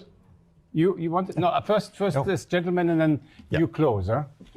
Okay, sorry for this one. It's Thank you very much, and thank you very much, Professor, for this very courageous speech, very clear speech also that you made. I'm an MEP from Luxembourg. My question is the following. What are the long-term consequences of this lost war? We lost the war, now we have an uncertain future for NATO. We have also clearly, and you refer to it, the marginalization of Europe. We have a strengthening of the BRICS countries, which can be rivals in many respects. So will there be a future for a collective West over the next 20 or 30 years? Thank you very much.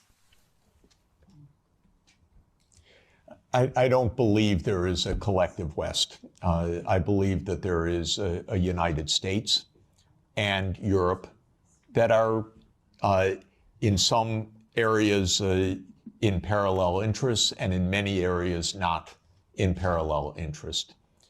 I want Europe to lead sustainable development, climate transformation, global decency. I believe if the world looked more like Europe, it'd be a happier, more peaceful, safer world.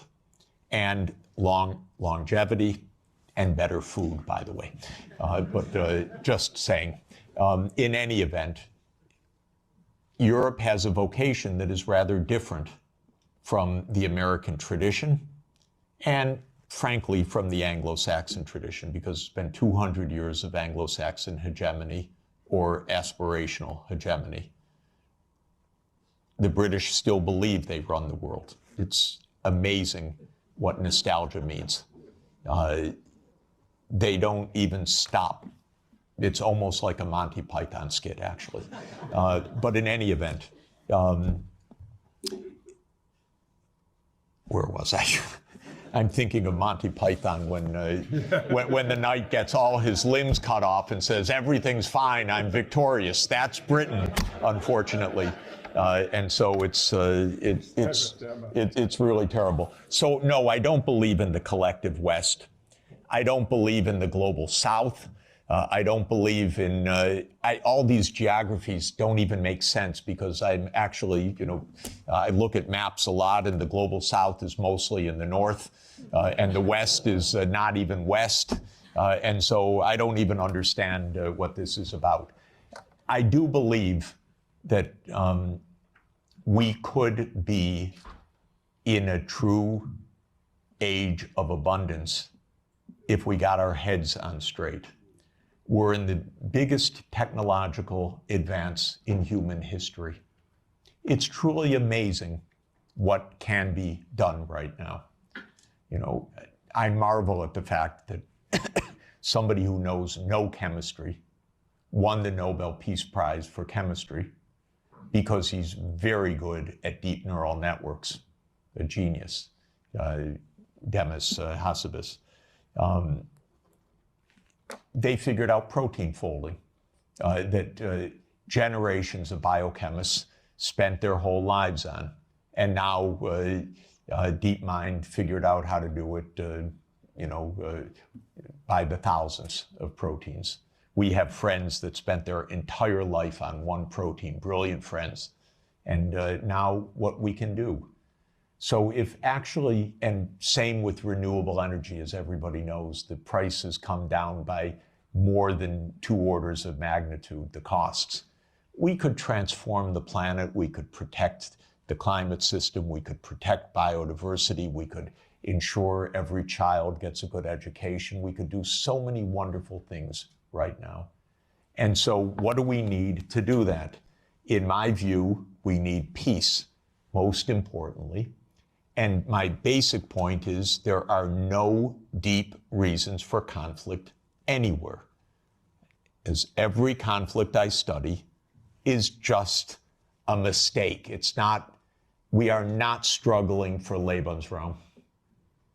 that idea that came from Malthus and that became a Nazi idea, was always a wrong idea. It was a mistake, a fundamental intellectual mistake. An intellectual mistake, by the way, because leading scientists adopted the idea that we had race wars, we had national wars, we had wars of survival because we don't have enough on the planet. As an economist, I can tell you, we have plenty on the planet for everybody's development. Plenty. We're not in a conflict with China. We're not in a conflict with Russia. If we calm down, if you ask about the long term is very good, thank you. The long term, if we don't blow ourselves up, is very good. And so this is what we should aim for, a positive shared vision under international law. Because of our technology, things operate at a regional scale now. It used to be, it was villages, then it was small areas, then it was unification of countries. Now it's regional. That's not just because regions are wonderful, it's because the underlying technological realities say Europe should be an integrated area by transport, by fast rail, by digital, and so there's Europe. The politics follows the technological realities to a very important extent. We're in a world of regions now. So Europe should be Europe with subsidiarity. Don't lose all of the wonderful, wonderful national and local elements. But Europe should be Europe. So the good side is, I want Europe to have diplomacy, for example, with ASEAN. I spend a lot of time with the ASEAN countries. If the EU Green Deal, wonderful idea. I said many years ago, okay, to the ASEAN leaders, make an ASEAN Green Deal, and then talk with the Europeans so that you have this wonderful relationship, trade, investment, technology. So last year they announced an ASEAN Green Deal. What did Europe do about it? Nothing. It said, sorry, we're in the Ukraine war, thank you. No interest. So this is my point. The prospects are very positive if we construct the peace.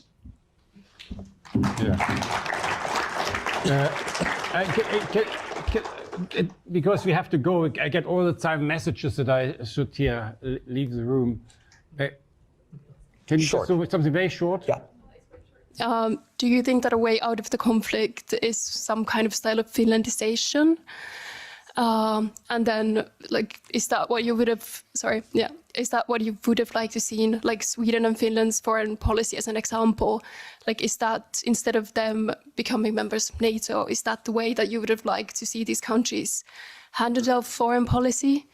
And do you think that these countries that border Russia should just kind of succumb to their fate that, okay, we can't provoke Russia, like this is the way we have to live? Yeah, very good. Excellent question. And let me just report one part about Finlandization. Finlandization landed Finland #1 in the World Happiness Report year after year. Rich, successful, happy, and secure. That's pre-NATO. So Finlandization was a wonderful thing. #1 in the world. When Sweden and Finland and Austria were neutral. Bravo, smart. When Ukraine was neutral, smart. If you have two superpowers, keep them apart a little bit. You don't have to be right with your nose up against each other, especially if one of them, the US, is pushing its nose into the other one. And so Finlandization, to my mind, has a very positive connotation. So does Austrianization. Austria, in 1955, signed its neutrality. The Soviet army left.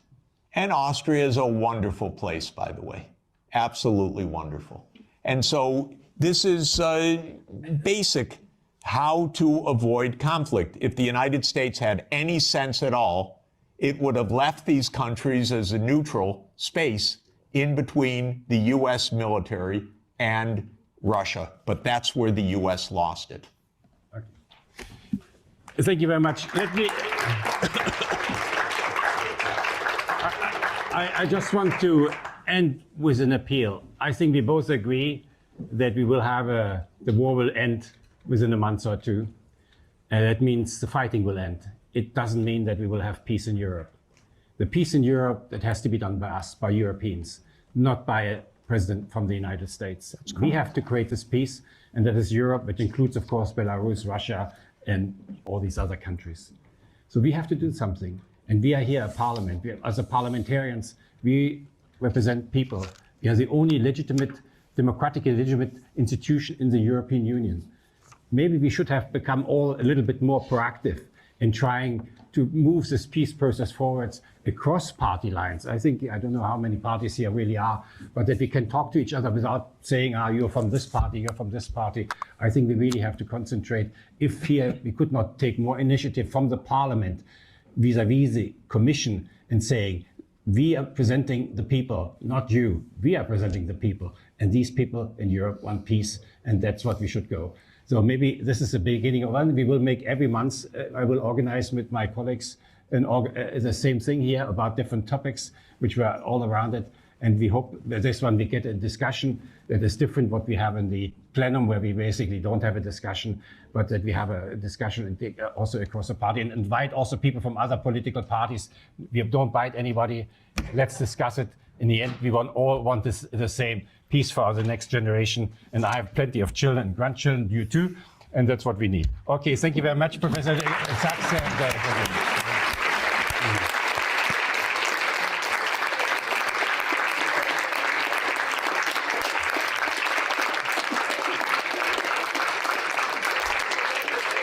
Attention, Canadians.